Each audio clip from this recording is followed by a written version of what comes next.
Bab 016. Kevin melihat sekilas amplop itu, ada nama Z Hospital pada amplop tersebut. Dia mengetahui bahwa itu adalah hasil dari tes DNA yang dia minta. Kevin memasuki ruangannya, seperti biasa Kevin bermain dengan mainan-mainan yang disimpan di ruangan Kevin. Kevin membuka amplop tersebut dan benar saja hasil dari tes DNA tersebut tidak cocok. Kevin sudah tidak terkejut lagi, dia merobek kertas itu dan membuangnya ke tempat sampah. Hey boy, walaupun tidak ada ikatan darah antara kita, tapi aku akan mencoba menyayangimu seperti anakku sendiri. Jadi mulai dari sekarang, temani aku oke?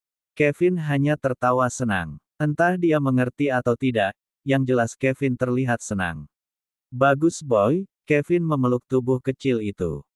Hari berganti minggu dan minggu berganti bulan. Kevin selalu mengikuti Kevin kemanapun dia pergi, bahkan saat mengadakan meeting Kevin mendapatkan kursi khusus di samping Kevin. Seperti mengerti dengan pekerjaan dedinya, dia selalu terlihat tenang.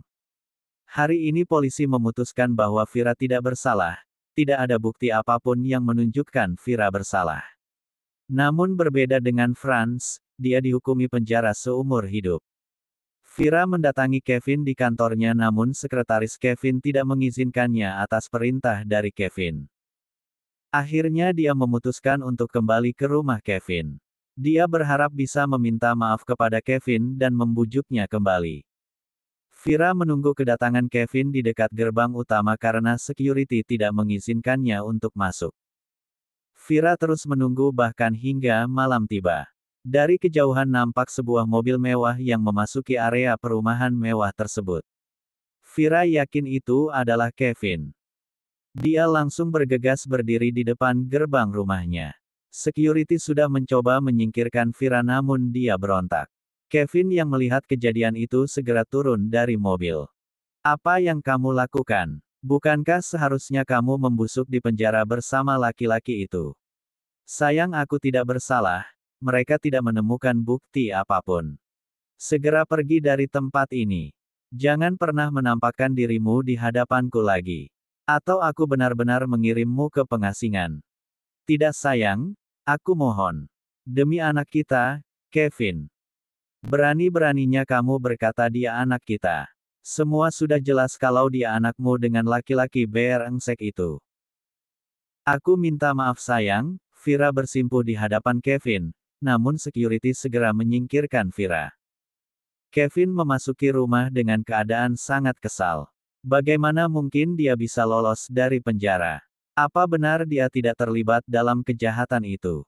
Kalau begitu aku yang akan memberikan hukuman padanya.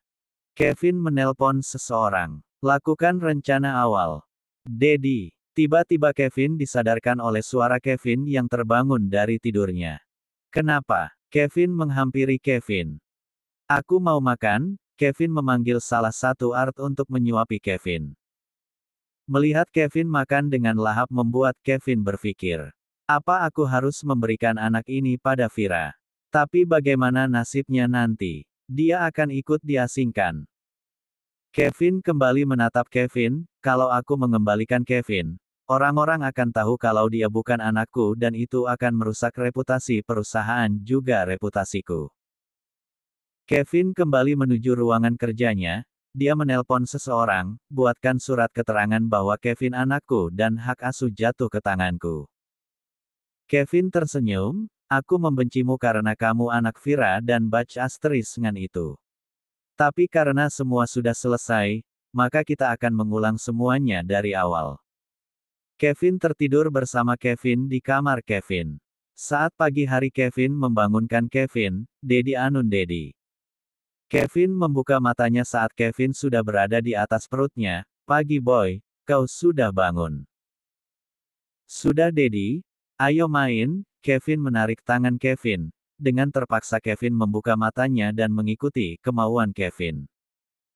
Hari ini hari Minggu dan Kevin mengajaknya bermain ke taman dekat perumahan. Hati-hati ya, jangan main terlalu jauh. Kevin bermain bersama anak seusianya, dia senang bermain bola. Kevin mengabadikan beberapa momen. Namun tiba-tiba panggilan masuk dari nomor tak dikenal, siapa ini? Kevin enggan mengangkatnya. Namun nomor tersebut kembali menelponnya, dengan terpaksa mengangkat panggilan itu. Halo, siapa? Apa kamu sangat menyayangi anak itu? Vira. Kevin langsung melihat ke arah Kevin, dan benar saja dia sudah tidak ada di tempat. Kamu bawa kemana Kevin? Aku beri kamu pilihan, kembali padaku dan kamu akan bersama Kevin selamanya, atau kamu tidak kembali padaku dan juga tidak akan bertemu Kevin selamanya. Kevin mencari orang sekitar yang mencurigakan, lepaskan anak itu, walaupun dia anak hasil pengkhianatanmu tapi dia sama sekali tidak berdosa. Pilihanmu hanya ada dua. Di mana Kevin? Kevin geram mendengar perkataan Vira. Dia ada bersamaku. Kevin bicara pada Dedi sayang. Dedi, help. Momi aja aku ke rumah antu. Di sini gelap Dedi, tolong aku, Kevin menangis ketakutan. Kevin mengepalkan tangannya, aku tidak akan pernah memaafkanmu Vira. Kevin mengerti jika itu adalah jebakan. Dia meminta seseorang untuk menyelidiki keberadaan Vira. Tidak lebih dari 1 jam Kevin mendapat kabar bahwa Vira berada di sebuah gudang pabrik bekas. Kerja bagus. Aku tunggu kabar selanjutnya. Kevin kembali menuju rumah, sesampainya di sana Vira kembali menelpon, aku beri kamu waktu hingga sore ini Kevin atau anak ini akan mati bersamaku. Tidak semudah itu bagimu untuk mati Vira. Kamu pikir aku berbohong? Sekarang juga aku akan. Siapa kalian? Apa yang kalian lakukan? Lepaskan aku. Kevin Oh, berani-beraninya kamu. Kevin mendatangi markas tempat orang-orang kepercayaannya tinggal. Di mana dia? Vira datang dengan tangan dan kaki yang sudah diikat. Bagus, kerjakan tugas selanjutnya. Kevin lepaskan aku mohon. Aku tidak akan pernah mengganggumu lagi. Aku janji Kevin Oh. Namun Kevin mengabaikan teriakan Vira. Kevin meninggalkan tempat itu. Mereka menutup mata Vira dan membawanya ke dalam mobil kemudian pergi ke tempat pengasingan. Sebuah pulau terpencil yang minim sekali penduduk dan mereka sangat membenci orang asing.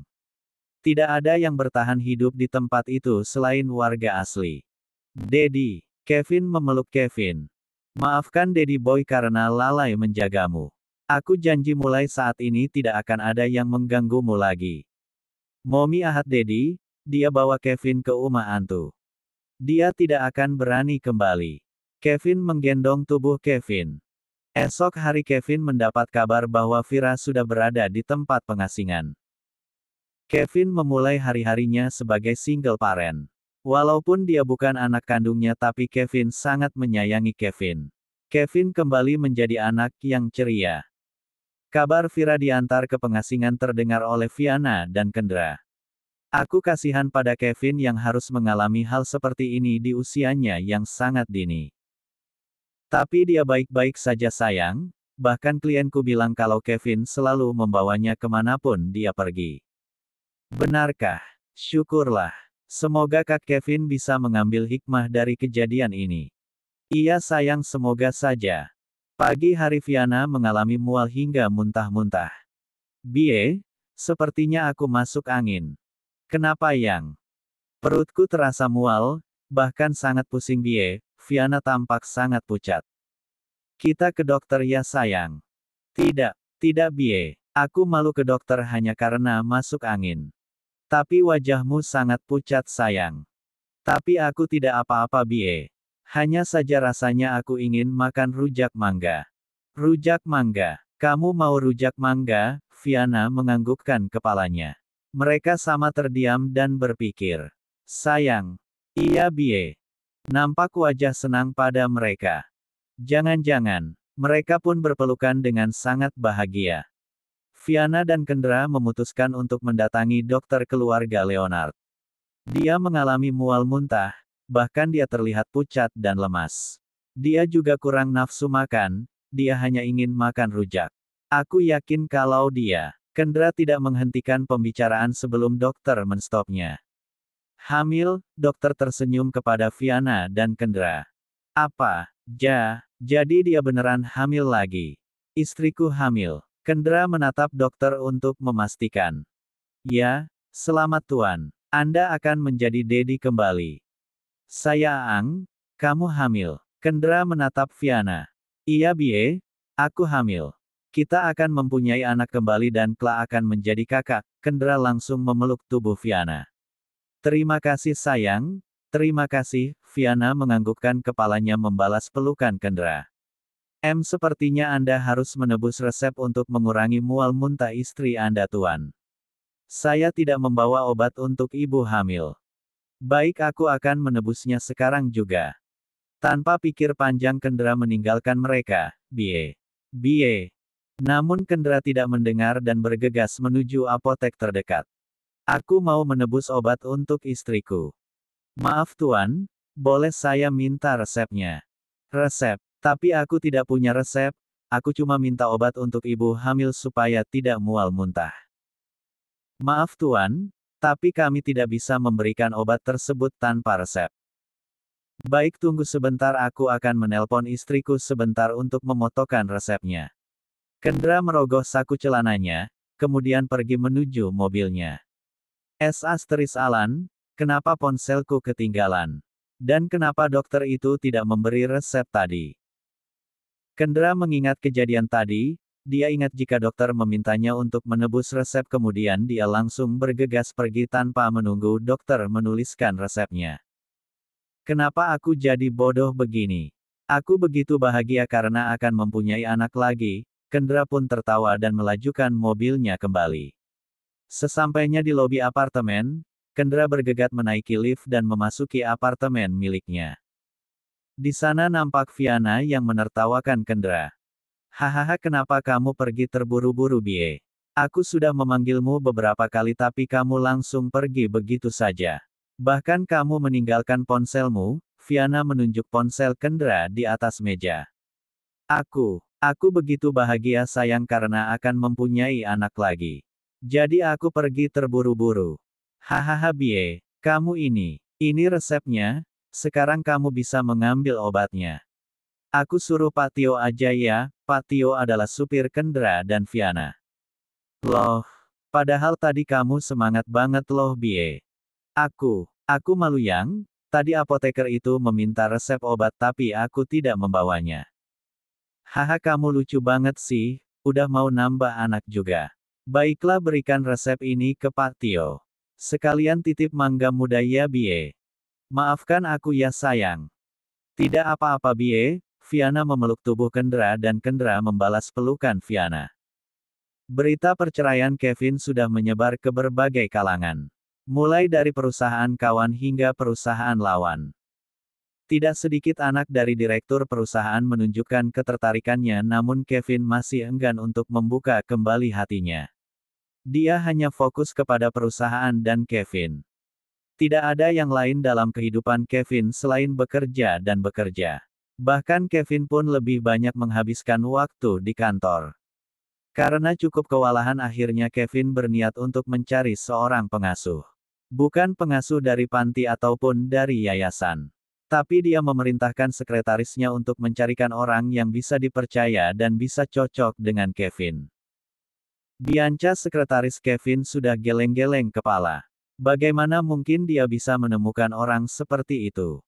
Assalamualaikum Bu, bagaimana kabarnya? Waalaikumsalam, sehat Nduk. Kamu sendiri apa kabar? Ibu merindukanmu. Aku sehat Bu. Bagaimana kabar Vita? Apa anak itu masih manja? Bianca, sekretaris Kevin yang menggantikan Vira berasal dari kampung yang merantau ke kota untuk mencari rezeki. Dia menghidupi ibu dan adiknya. Ibu Bianca sudah cukup renta sehingga tidak ingin tinggal di kota sehingga Vita sang adik terpaksa melanjutkan kuliahnya di kota kecil tempat tinggalnya. Dia masih saja seperti itu Nduk, maklum dia tidak pernah pergi jauh dari ibu. Begini Bu, aku mendapatkan perintah dari bosku. Dia memintaku untuk mencarikan orang yang bisa menjaga anaknya. Dia tidak mau mengambil dari panti ataupun yayasan. Dia ingin aku yang bertanggung jawab atas orang itu. Ibu bisa menjaganya Nduk, ibu juga tidak ada kerjaan ini. Apalagi adikmu sekarang sedang sibuk memasukkan lamaran ke sana kemari. Ah, jangan ibulah, lebih baik ibu beristirahat saja. Bagaimana kalau Vita? Dia bisa tidak ya? Aku sama sekali tidak ada kenalan yang bisa dipercaya melebihi kepercayaanku kepada Vita. Aku bisa kak? Tiba-tiba Vita menyambar handphone milik ibunya. Yakin kamu bisa jaga anak 2 tahun?